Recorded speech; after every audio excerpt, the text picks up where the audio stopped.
trying now.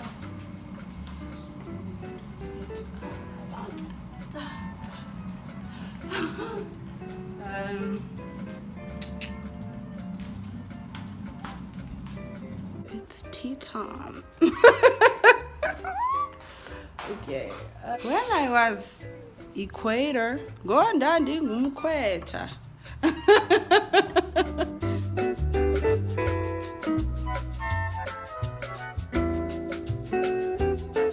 Hi guys, and welcome to my channel. So today I'm going to teach you guys how to do a bentonite clay mask. Well, not teach you, show you how to do a bentonite clay mask. I am going to add a bit of a conversation around something that I had learned from therapy. If you are here for the first time, please don't forget to press that subscribe button. My scab is already hardening.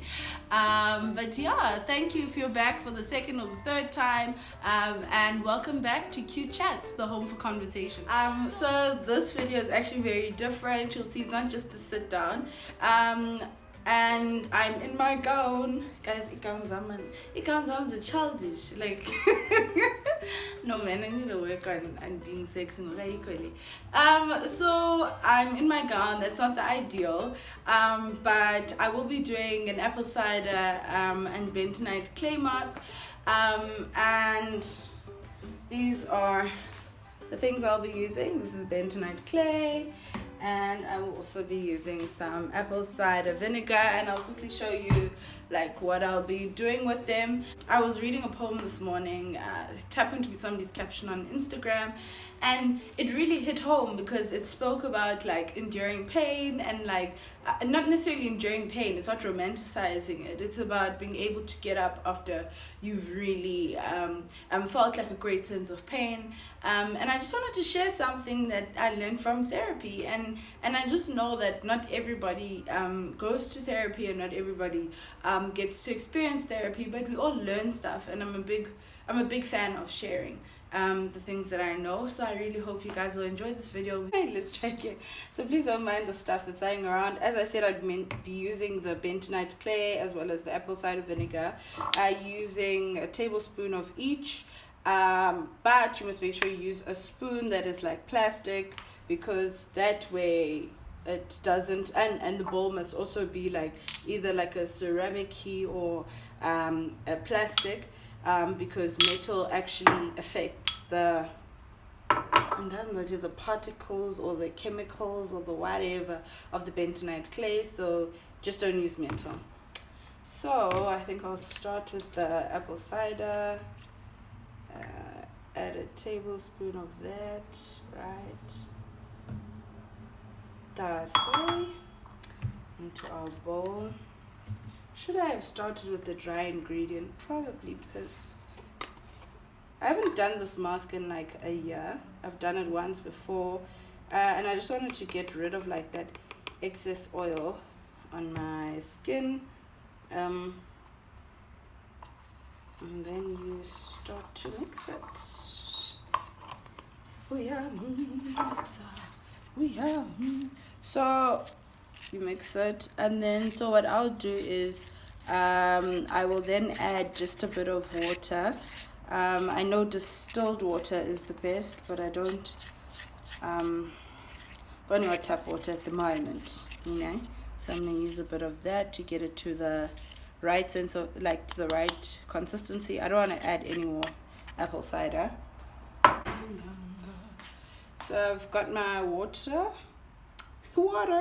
H2O. So now add a bit of water, and then I'm gonna mix it. Connor, guys, what was your guys' mixed names? Javandi, mix it up. Please actually share your mixed names in the comments below. I can't share mine. Yeah, I was even a fake person. So guys, the things we do.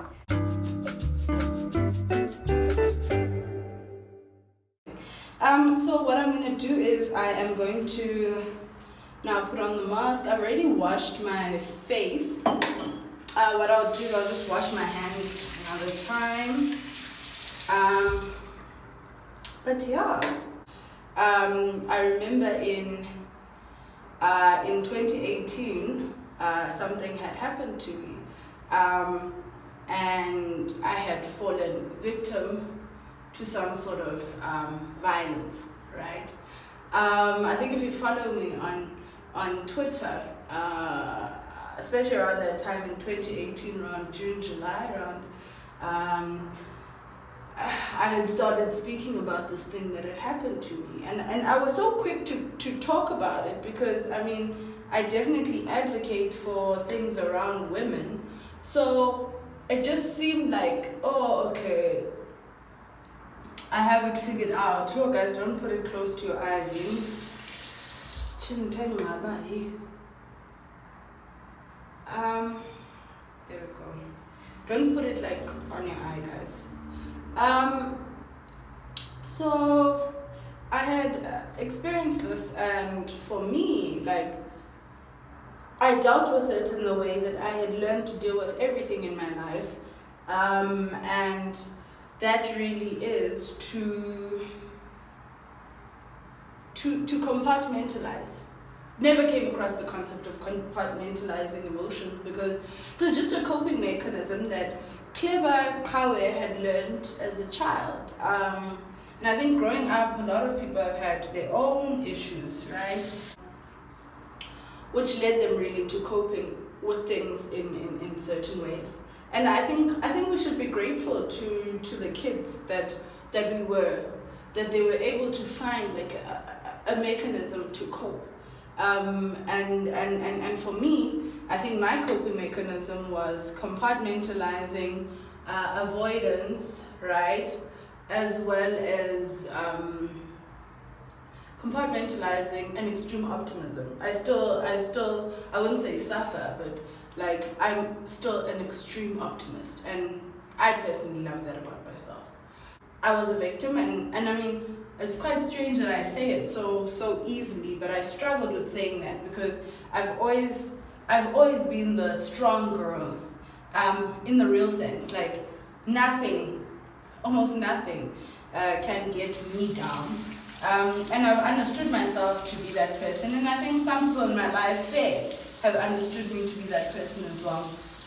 Anyway, so I deal with this situation as best I can. I compartmentalize, and okay, let's move the conversation. Let's move the conversation elsewhere. Okay, so next I'm just gonna make myself a cup of tea, just some ginger, lemon, green tea with some apple cider. Yeah, just to boost that immune system, decrease inflammation. Now me, can you see me?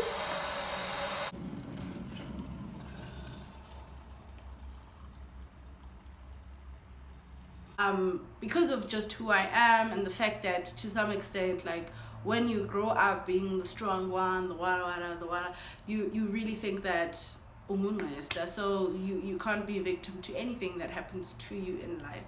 But the honest truth was that I was a victim, and like there was no avoiding that. There was nothing I could change about it. There was nothing.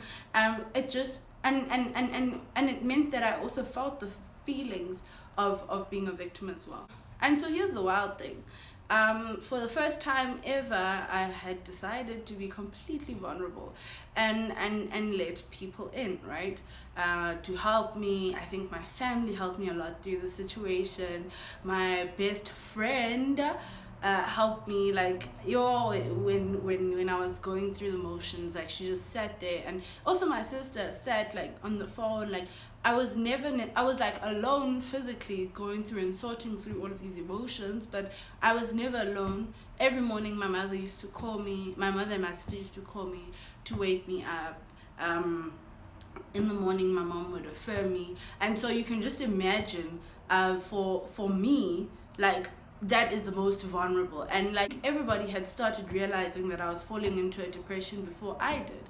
Like, I mean, I think for me it was just I cried like every day for about like a month or two, but I was just like, okay, maybe I'm just stealing, maybe I'm just being dramatic, but I was actually in depression, right? In quite a deep depression. And let me speak about compartmentalizing. What is compartmentalizing, and how do you use it as a coping mechanism?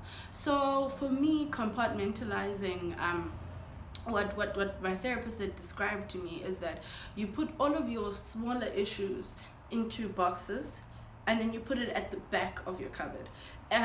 What compartmentalizing helps you do is it helps you feel invincible.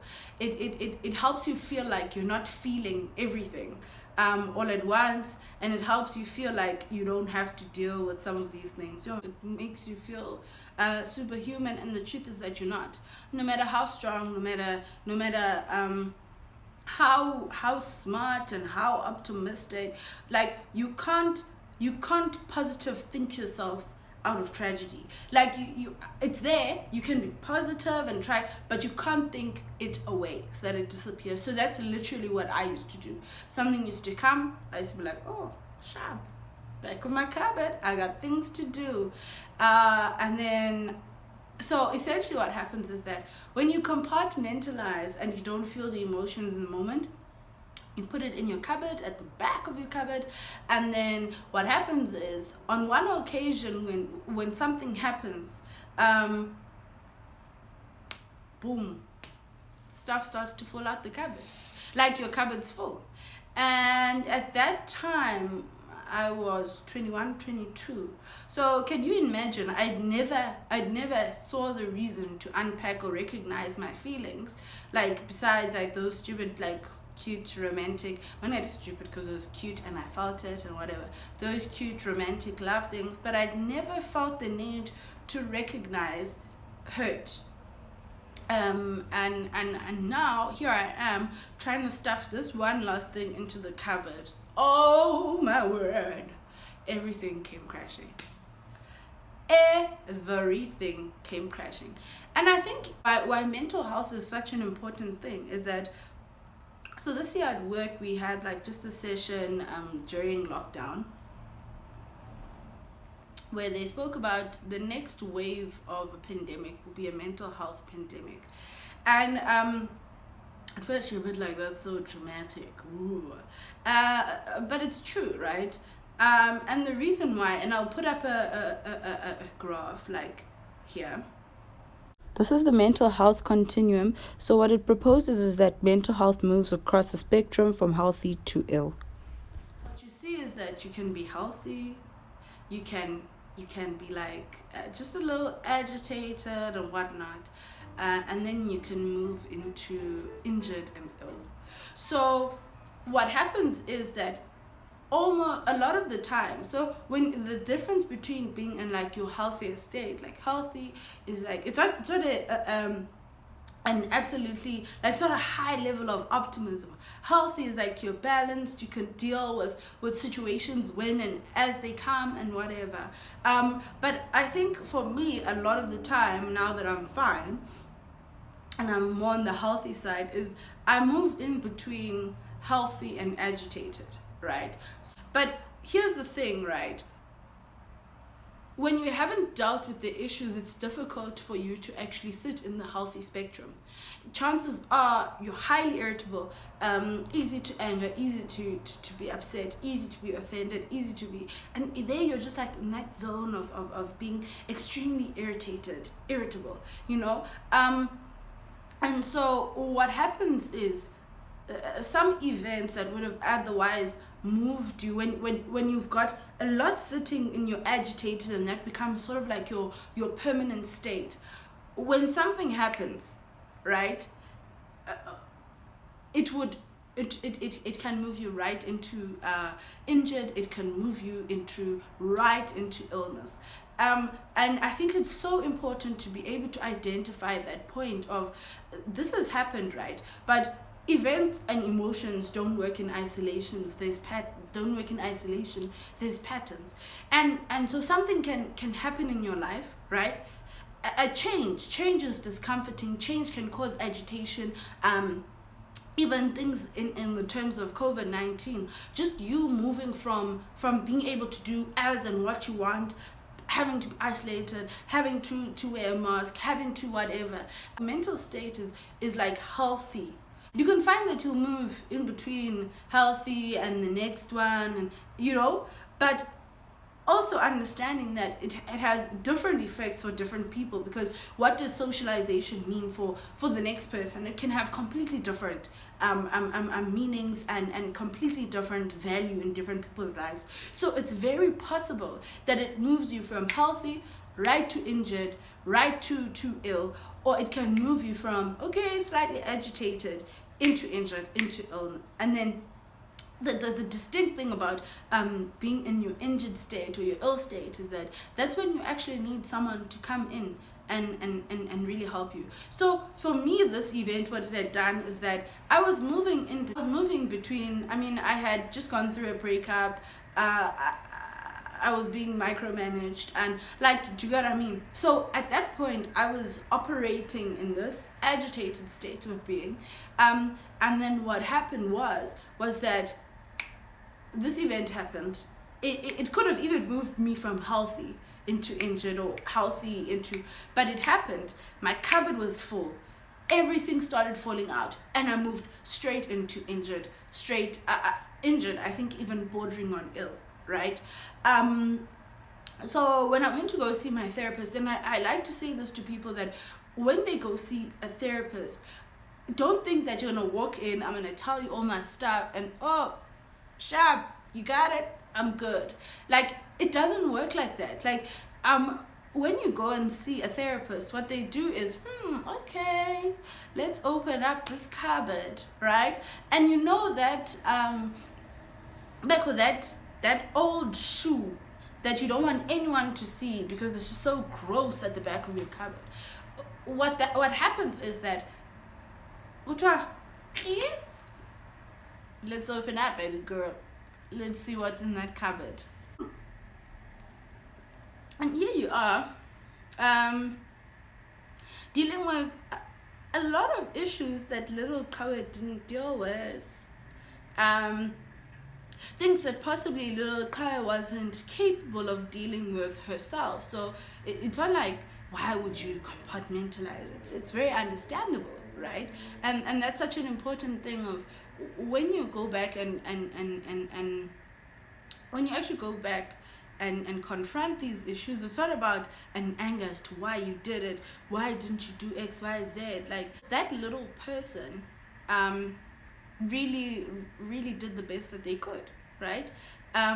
And I think as an adult, you sort of that's the thing, you need to grow so comfortable and so loving and admirable of your inner child. I think that's an important part of healing, even of your past experiences. Just understand that you were doing the best that you could do, right? I couldn't get it far. I was in between one of our sessions, and then I went to a party. Yo guys, Nandi life of the bad, Danny life of the bad, we partied the whole weekend, right? And it felt so good. I didn't know if it was Tuesday, I didn't know if it was Thursday, I didn't know if it was whatever. And it's not necessarily me to do that. I'm not it is me obviously to go and have fun, but I didn't understand that I was avoiding something, right? And it's possible because everybody thinks you are the happiest, you Nandi guys. And it was a Monday morning, and I realized as I was chilling in bed that I can't get up and go to bed, and you'll get up and go to work. Unfortunately, because of the relationship that I had with my manager and the HR manager, and them just knowing what's happening. I'm not saying everybody needs to disclose everything in their lives, but for me, I just felt comfortable with them. I said I can't come. And on that Monday, my mom was in Cape Town for a church conference. And in that moment, everything, as in all of the things that come out of the cupboard, but now everything was like open, like every emotion that you can think of hurt and pain. It's not like, because here you are, you're not compartmentalizing hurt, pain, happiness. It's not balancing each other. Like you are just compartmentalizing all of the ugly feelings that you don't want to feel. So here you are, and it genuinely feels like you're stuck in this room. It's dark. That's how for me, that's how I would describe depression. It's like, it feels like you're stuck in a room without windows, without a door, and you're just stuck, right? And so for the first bit, you kind of feel like, ooh, this is a bit of a weird space. Ooh, what's going on? Ooh, and then you just start to get claustrophobic. That's how I felt. And so all of a sudden, here are all of these boxes with your issues, blah, blah, blah, blah, blah, blah, blah. All of these issues that strong cover didn't have to deal with. And guys, that was the worst. My mom had passed by that Monday, and she could see, man.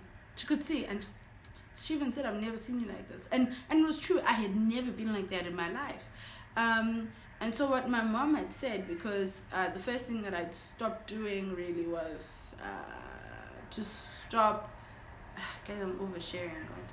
I stopped doing like the cleaning and whatnot. And my mom is a neat freak, so my mom was like, my mom naturally, her acts of service is her way of displaying love. So she would clean, like it's her. But at that moment, she said to me, "It's important for you to clean up yourself, you know." And she said, and take it a step at a time, because that is actually going to heal you. And like I was just like, babes, why are we therapists? But it was true. And she said, okay, leave everything as is and come home. Okay, so I wanted to quit my job. And I wanted to just go home and cry the whole time and do nothing. And my mom was just like, babes, I know you. Me, I know you, sweetie. And then I was like, you don't, this is a new me. Like, you don't know. And she was like to me, quit your job. You don't quit your job. Take a break. Like, normalize taking a break. And come on home, and we will deal with this together. Because I think at that time she felt so distant, because she wasn't in the city I was in, and all she could do was phone call. And when she actually saw me, she was just like, I need to get her out of the space. And even my mom had said to me, I've never seen you like this, and of all of my children, I would have never thought that you would ever reach this space, because you've always been like the strong one. I pack my bags, whatever. I go home, and when I healed, guys. Like, I really healed. Like, my mom was there, we were talking, we spoke about it, whatever. Because my mom is a believer in talking about things as well. And I think between my therapist and my mother and my sister, and yeah, I think those people were very instrumental to my healing. So what have I done about compartmentalizing, and how have I ensured that I don't find myself in that space again? Because I remember when I came back to Cape Town, I met up with a very good friend of mine. My chosen, so he's very clued up with regards to mental health issues, very empathetic, and like, guys, I won't even lie, that's a friend that's been there. He sat and he spoke about it, and then he said, and for me, I was like, why did you say that? But anyway, he said, the thing is, it's not like you're not going to get situations that can push you into depression ever again in your life. That was so important. And he said, but what this experience has given you, and what working through that emotion has given you, it's actually quite nice.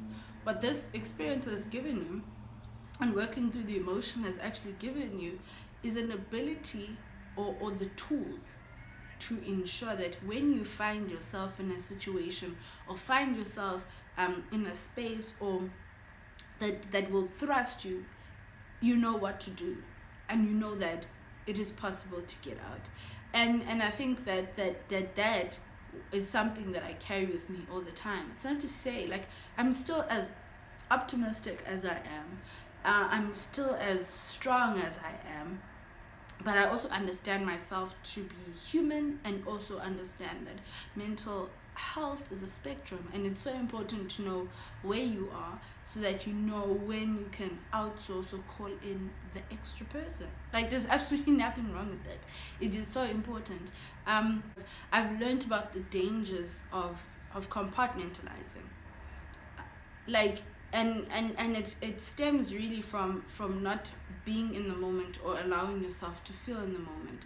So what I've definitely learned, or what I started doing when I got back and I started cleaning my place, started the healing, my own self-healing process, or like the cleanup thereafter, I started doing things like, when I'm sad, I used to say it out loud to myself. Okay, this is making me sad. Okay, cow, this is making you upset. This is making you angry. This is ooh. And I even started things like, ooh, I'm so happy. Like, and I'd say it to myself, right? Because I'm feeling these emotions, but it affirms it. I think when I hear it, it helps me, because I'm like, okay, I'm sad. All right, what does that mean? Take some time, sob if you must, and then you will eventually, when you're ready, get back up. But you felt that emotion, so your cupboard isn't that full. Will there be cases whereby I think even going to a therapist, I don't go to a therapist religiously, but I do see the value in doing so, that even when you think you're fine, like, or even when you are fine, it's all right to just unpack and acknowledge these moments. But for me, really, that acknowledging of my that acknowledging of my emotion really is really part of my little therapy sessions with myself, because that's what's nice about therapists, you say it out loud. And so I've started saying to myself, okay, I feel happy, okay, I feel sad, okay, I feel, and I think for anybody that feels the need to feel strong all the time, I just want to say that it's okay to feel the way that you're feeling. It's okay to be sad. It's okay to not be the strong one in the group. It's okay to feel vulnerable. It's okay to lean on people around you.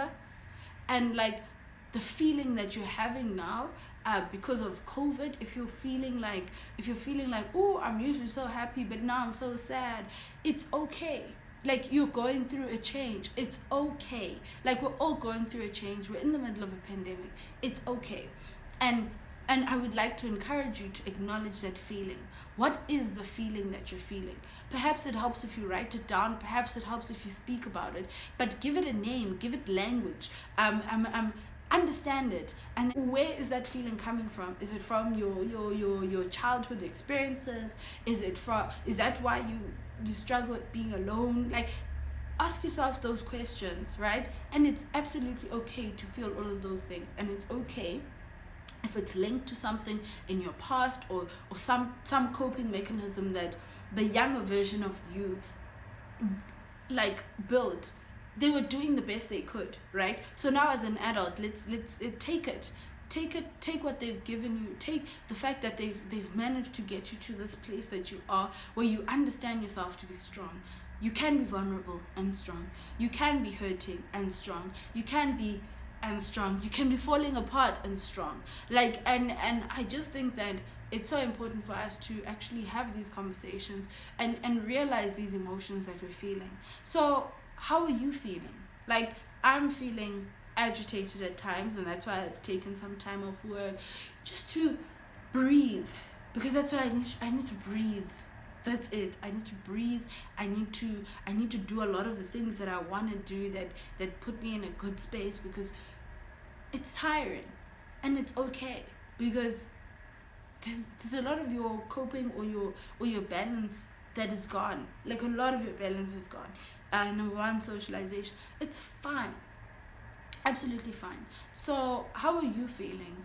And I'm gonna go wash off this mask. It's way overdue, and this is longer than what I expected. And I just want to remind people that love you don't mind you leaning on them. Like, you're loved, you're cared for, you are special, your feelings are so valid. Not in like a superficial way or whatever, it's valid. Your experiences are unique.